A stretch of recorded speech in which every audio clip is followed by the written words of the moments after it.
Manajemen Sriwijaya FC resmi menonaktifkan Ahmad Zulkifli sebagai pelatih kepala Laskar Wongkito terhitung sejak 13 Oktober 2025. Bukan karena hasil buruk, tapi karena tindakan indisipliner sang pelatih. Wakil Presiden SFC Muhammad David mengungkapkan Azul, sapaan akrab Ahmad Zulkifli, hadir dalam launching Nusantara Lampung FC dan melakukan laga uji coba tanpa izin dari manajemen. Yang lebih mengejutkan, dalam uji coba itu Sriwijaya FC kalah telak, 3 gol tanpa balas. Manajemen menyebut Azul membawa pemain lapis 2 dan 3 tanpa koordinasi.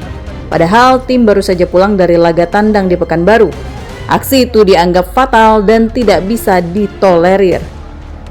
David menegaskan keputusan ini bukan karena hasil buruk, meski dalam 5 laga SFC hanya mengemas 1 poin dari hasil imbang lawan Persikad Depok. 4 laga lainnya berakhir dengan kekalahan, membuat Sriwijaya FC terpuruk di dasar klasemen sementara. Keputusan ini didukung penuh 3 kelompok supporter Elang Andalas. Tadi malam kita mendapatkan kabar kita ada laga uji coba melawan tim dari Nusantara ya, yang dimana saat itu kita dari manajemen tidak memberikan surat tugas ataupun mengizinkan untuk tim Sriwijaya FC ini untuk datang uji coba di launching lawan Nusantara. Tidak disiplinnya para pemain dan coach yang membawa pemain ini tanpa surat izin dan tidak adanya surat undangan resmi dari pihak Nusantara, maka di sini kami dari kesepakatan manajemen dengan hasil rapat tadi malam untuk sementara menonaktifkan Coach Azul untuk memegang menakodai tim Sriwijaya FC ini dari mulai hari ini tanggal 13 Oktober 2025.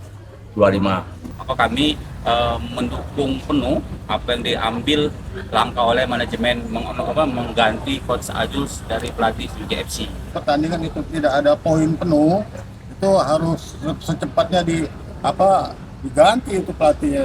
Ya berarti komposisinya kurang, strategi kurang gitu kan. Coach Azrul indisipliner, menyalip.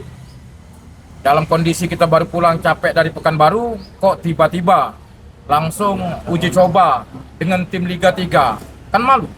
Hingga kini manajemen belum mengumumkan siapa pengganti Ahmad Zulkifli untuk menahkodai Sriwijaya FC di laga berikutnya. Dalam 3 laga ke depan, manajemen SFC akan menunjuk pelatih caretaker. Dari Palembang, Bambang Irawan, iNews melaporkan.